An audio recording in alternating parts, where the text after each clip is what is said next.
Uh, Good morning, everyone. I hope you are hearing me.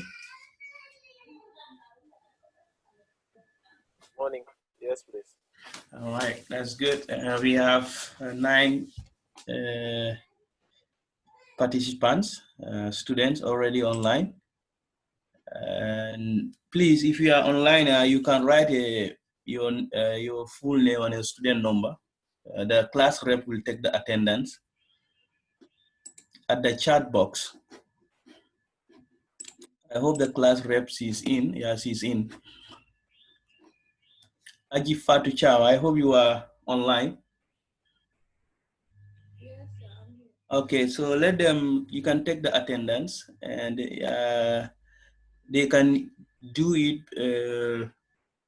let everyone who is online, you can write something at the chat box here. I will take the attendance. Okay, fine, then that's perfect. So I don't know how, there is no electricity around here. So I have, 1 hour, 5 minutes. Let's hope light will come back before that. But let's use the time we have. Light has been going off and on since yesterday. So let's make best use of this 1 hour and pray that light will come. All right, so I have the recordings last class I will share with you today. I've been busy last week, and also some materials with you today before the end of the day. So let's get started.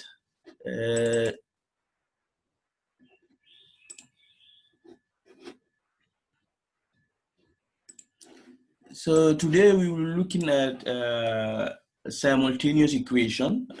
Today we will start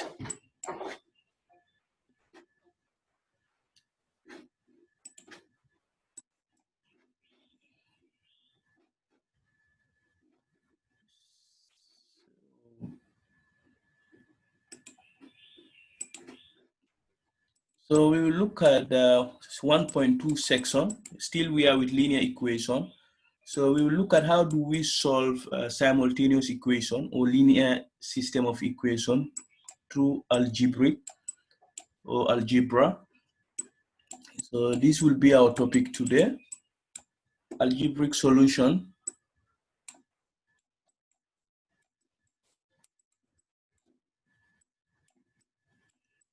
of. So when we said simultaneous linear equation, we are talking about system of linear equation. They are all the same. Simultaneous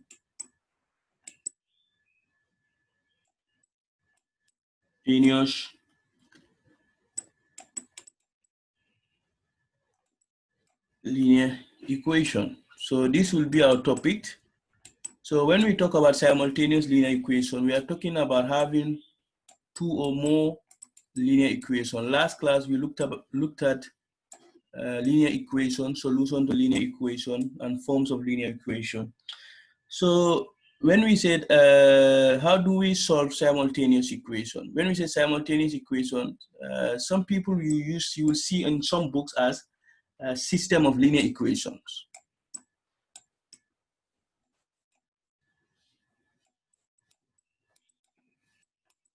They are the same thing. So when we said system of linear equation, it means that we have more than one linear equations. So we looked at how we will solve such problem, system of linear equation.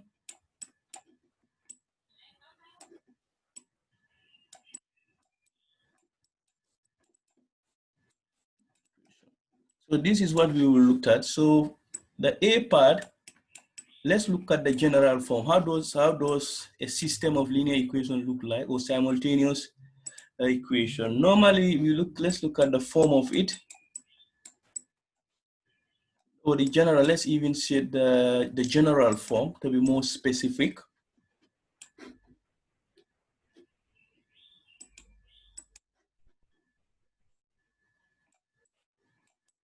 So how does a system of linear equation looks like? So in a general form, normally you will have like A, as we said before, then the variable, which is x, then plus b, then the variables in red color, then we have constants. Let's say this is h, and then this is first equation. We call this equation 1. So then we will also have second equation, b times x, which is the variable, then plus we have a, obviously should be she. This should be she. Let me raise it. We already have b.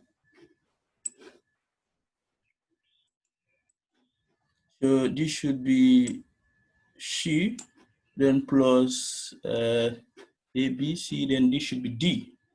So then d then times y equals to k. So we have the second equation. So this is the general form. What we have in here, so here a, b, c, and d, they are nothing but what? The coefficients of the linear system of equation. These are coefficients.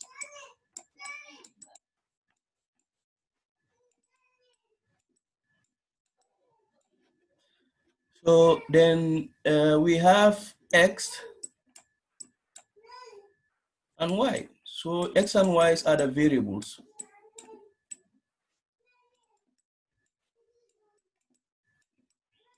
Y, h, and k are what? Are the constant. So last class, what we looked at was just one equation. Maybe, we just look at only this. So this is a linear equation. Equation 1, this is a linear equation. This is a linear equation. So the name system of linear equation came as a result of having more than one linear equation.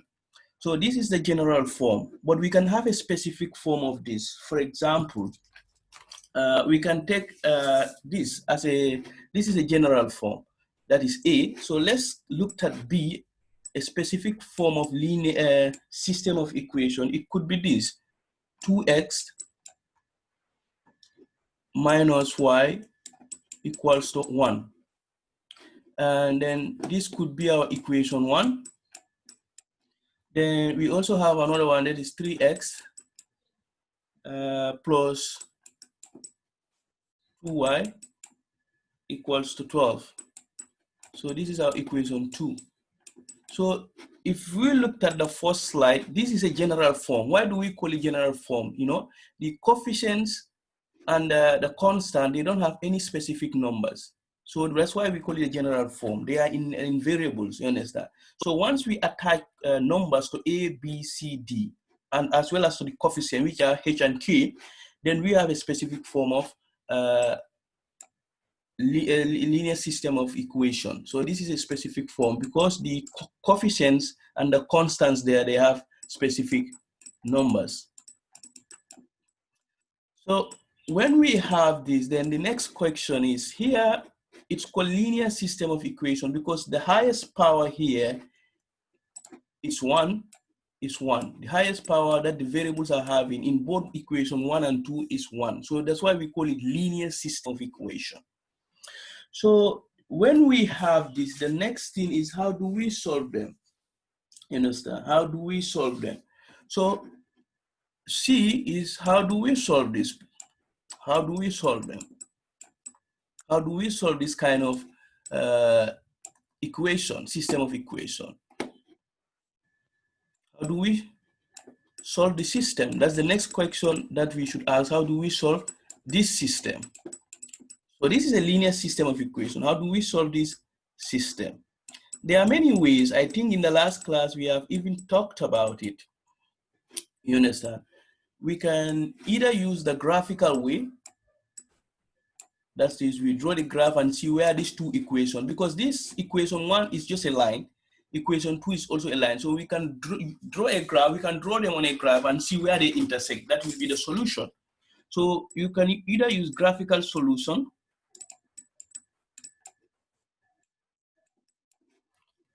or algebra. So when we look at algebra, we have also subcomponents.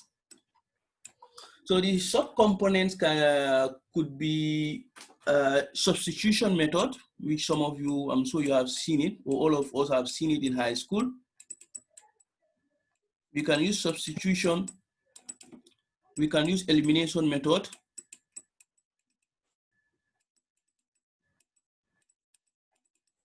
And the third one, we can use matrix. If time permits us, we will see matrix in this course. But for now, our focus will be on this one, that is the algebra. Remember, our topic is algebraic solution. So we will focus on algebraic solution, but on the algebraic solution, we will look at two things, the substitution method and the elimination method. So for matrix, if time permits us in this course, we will look at it as a topic whereby we will use it to solve a linear system of equation. So graph also, once in a while, we will look at it. Once we do substitution and elimination, you know, we can still go back and do the graph. But the most important thing will be on substitution and elimination. We will use graph just for visualization purpose.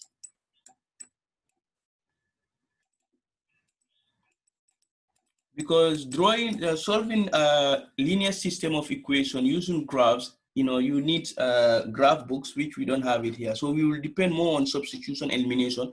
So once we solve it through algebra, either by substitution and elimination, then we can do a rough graph of it. So this is what we will do. To solve this, we will use substitution and elimination. So when we have a system also, what we need to ask, how do we solve this system? We can use graph or this. The other thing also we need to ask is that sometimes the system of linear equation, you know, we should ask, those solutions exist. You know, understand? Those solution, we should ask this question, those solutions exist. Meaning that, can the system be solved? That system, two system, this system, you know, can it be solved? We should ask this question. Does solution exist? So obviously the answer could be yes, there is a solution. And the answer could be no, there is no solution.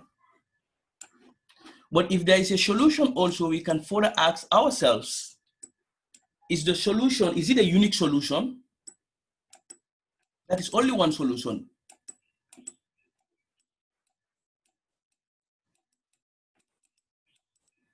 Or we have infinitely many solutions. That is, we have many solutions.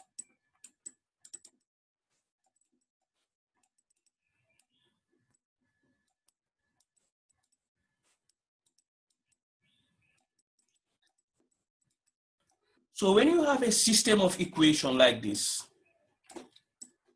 you understand, there could be a solution, there could be no solution.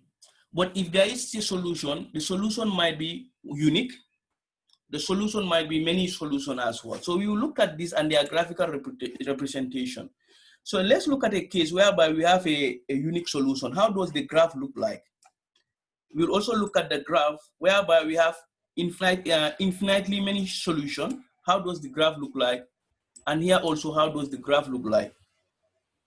So let's say that the solution, let's say solution is unique. How does the graph look like?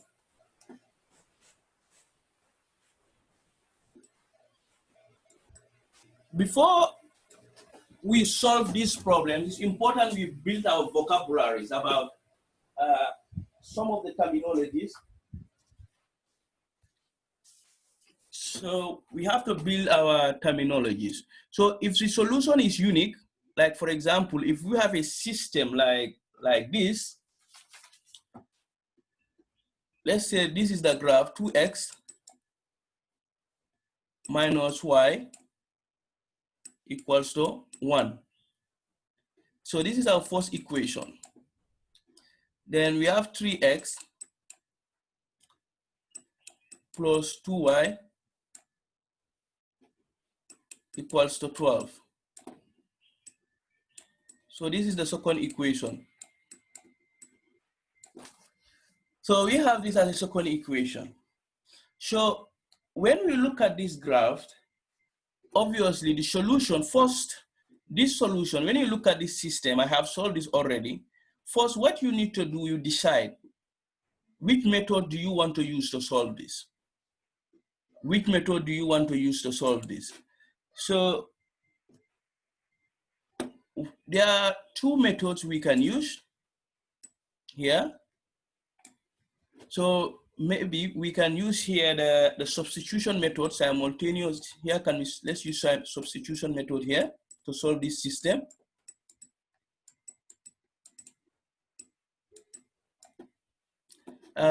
Then here at the far right, we can use elimination method. I will use both methods to show you. So it depends on which method you prefer. You can use that one.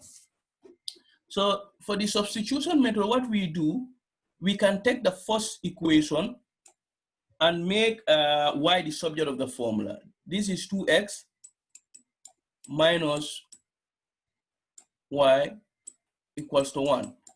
So we can make y the subject of the formula, meaning that to make y to stand alone. To do that, y can come here and the 1 comes here.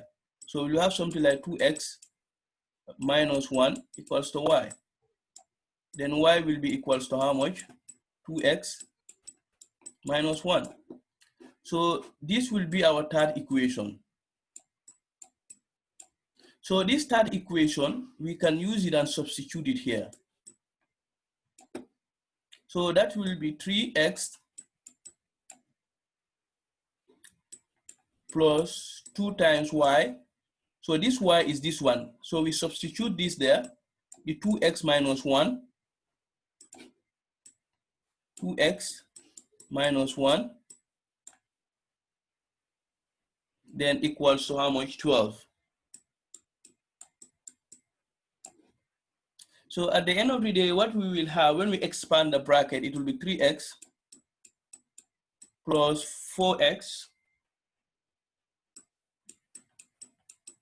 minus 2, then we'll have 12. So at the end of the day, this will go here, this will be 7x, this will be 12 plus 2. 2 will come here, the sign will change to positive. So at the end of the day, x will be how much? 2. So x will be 2. So now that we know that x is 2, so we can use this third equation to find y. So y will be how much? So we will use this one. So y will be y equals to 2 times x, and we know that x is 2. You put it in bracket, then minus 1. So at the end of the day, we'll have y equals to 4 minus 1, and y equals to 3. So we know that when x is 2, so we will know that the solution to this system of, to this linear system of equation is y should be 2, sorry, x should be 2 and y should be 3. So the solution here, x and y, x should be what? 2, then y should be 3. So this is the only point whereby the two graphs, they intersect. Only one point. So that's why we call it a unique solution.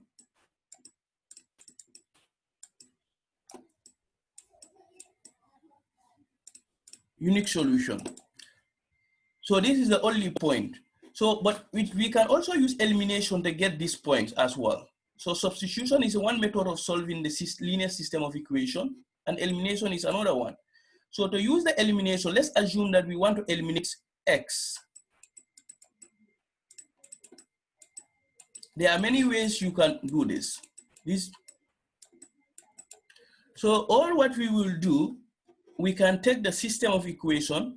So this is what we want to eliminate, x here. So all what we need to do, the first equation, the coefficient that is attached to x, we bring it down and multiply it by all these equations. Let me demonstrate it. So this will be 2x minus y equals to 1. Then times the equation 1, we will multiply it by the coefficient of equation 2 that is attached to x, which is 3. So we do this similar thing to equation 2. We multiply equation 2 by the coefficient of x in equation 1.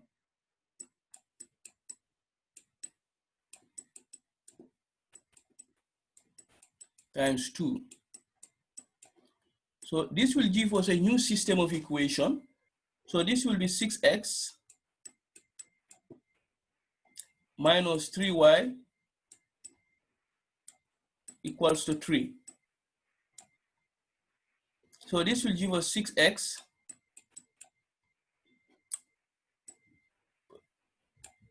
plus 4y equals to 24.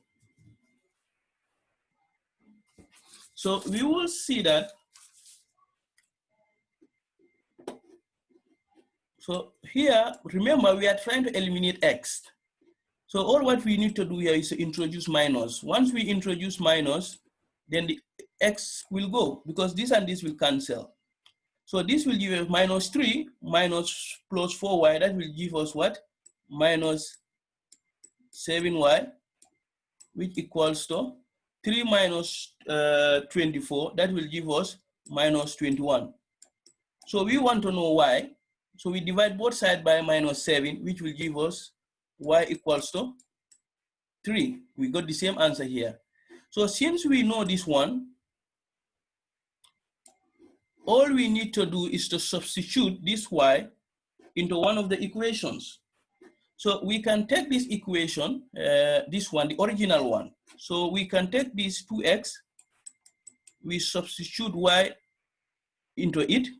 So we said that y is what? 3. So 2x, which is this one, minus this one, then y, we say that y equals to 3, substitute it, then we will have equals to 1. Is that 2? Yes. I'm confused a little bit. Where you have the negative 7y equals to negative 21, right? Yeah. That Okay. portion, I'm confused. Okay, let's repeat it and go back to it again.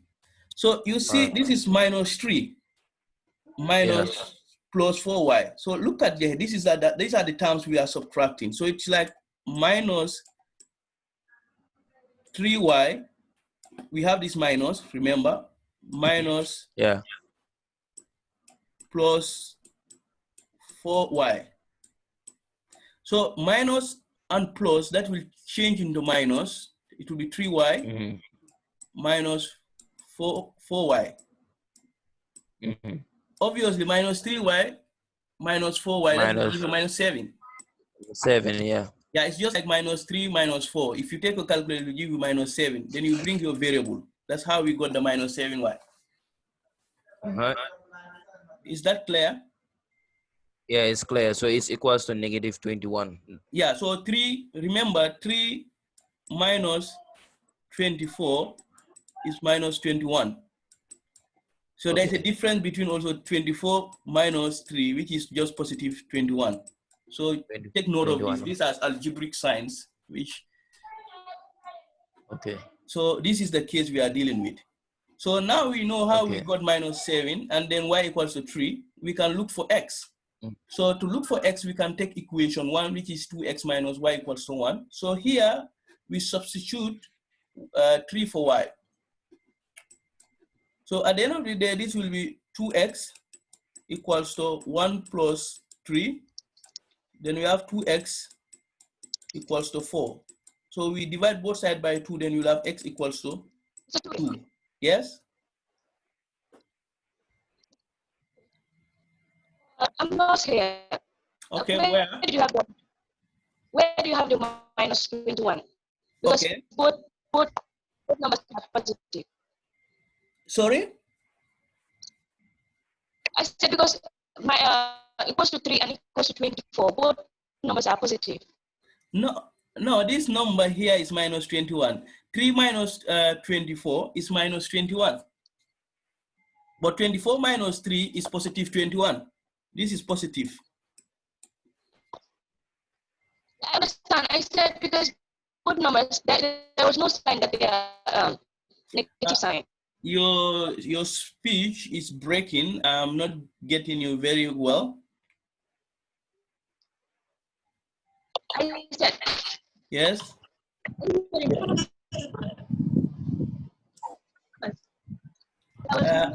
Is someone getting her very well? You can repeat it. From my end here, it's not very clear.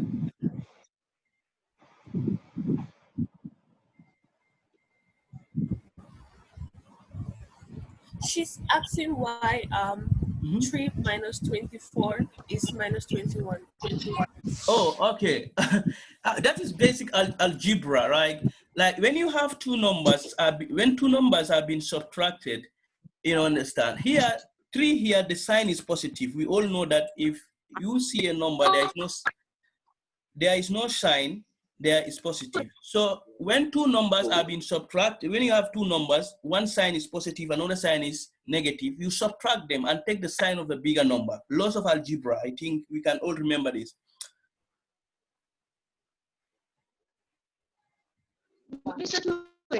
Yes. I mean, like there was no sign in between the numbers. There is sign. This is between the numbers is minus. No, when you manipulating it, you know, it was to 3 and equals to 24. Okay, let's.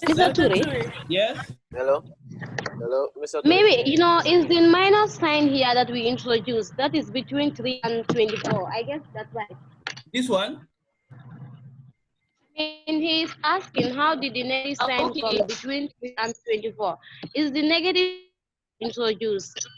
This one, how this negative comes? I mean, the girl there is asking, what is the negative? Where did the negative come from? Between 3 and 24.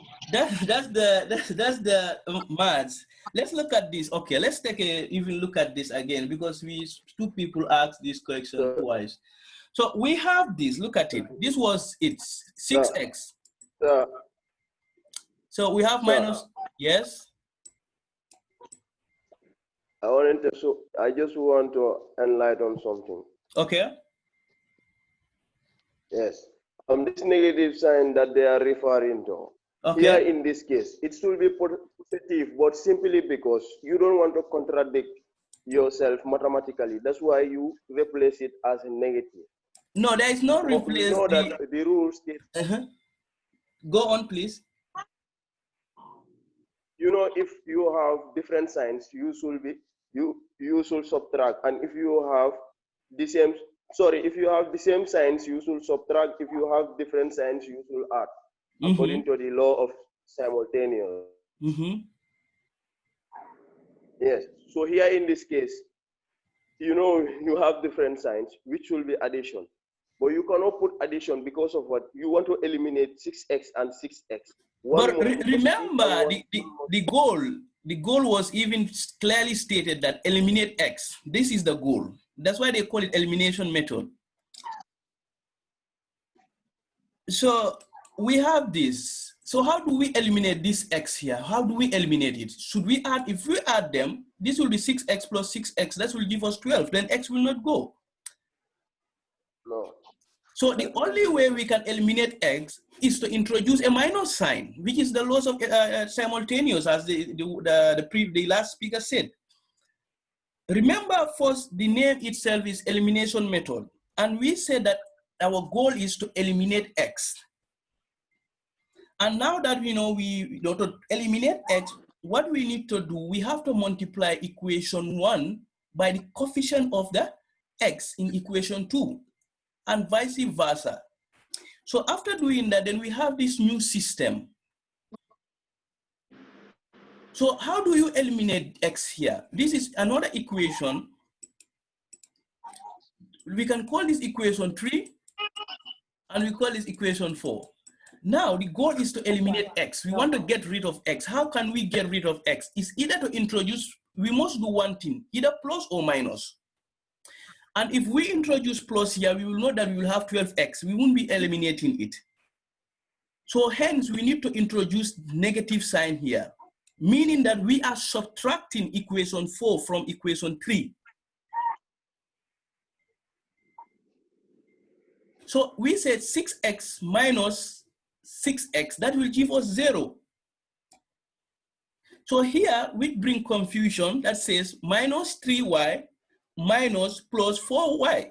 Those are algebraic signs. So let's go here and do it in a normal way that we know. That is 3y minus, remember, minus 3y. Then we have this minus that we introduce. And we introduce this because we want to eliminate x, which we achieve here. So now that we have minus 3y minus this, we bring this minus, then we have plus 4y.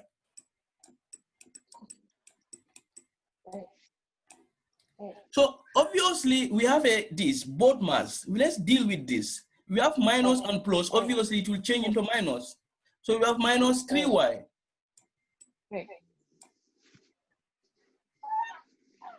Minus and plus, obviously, this is minus times plus. Obviously, it will give us minus. This is something we have seen it in, even in high school, or even lower. Then we have 4y. So how do we solve this expression, this algebraic expression? So we have minus 3, minus 4, and we know that how do we solve this minus 2, minus 3? What is the answer? If you have two numbers, you understand? All of them they have, because the sign, the sign for 3 here is minus. The sign for 2 here is minus. So when you have two numbers and all their signs are minus, you add them. And what do? You take the sign of this, the minus, the bigger number, which is 5, which is minus. So here what we will do also, we have minus 3, then minus 4. We add them. The sign of the bigger number is what? Is minus. So this is y and y. We have this. So that's how we have here minus 7y. So the problem here is here. This 3 minus 24. Take your calculator and check it, how much you will have. So algebra, when you have two numbers, remember this 3, the sign there is positive, even though it is not written. So when you have two numbers, one sign is positive, another sign is negative, what do? You subtract them. So 3 minus 24, that will be 21. So when you subtract, then you ask yourself, which sign are you going to take? You take the sign of the bigger number. And the bigger number here is 24. What's the sign? It's minus. So that's how we have minus 21. So the goal here now is to find y. So all what we do, we divide by minus 7, minus 7. So this will cancel, this will cancel. So we cancel this one. So at the end of the day, y will be what? 21 over 7. So we know that y into 21 is 3 times. So I think this was the question, why this sign?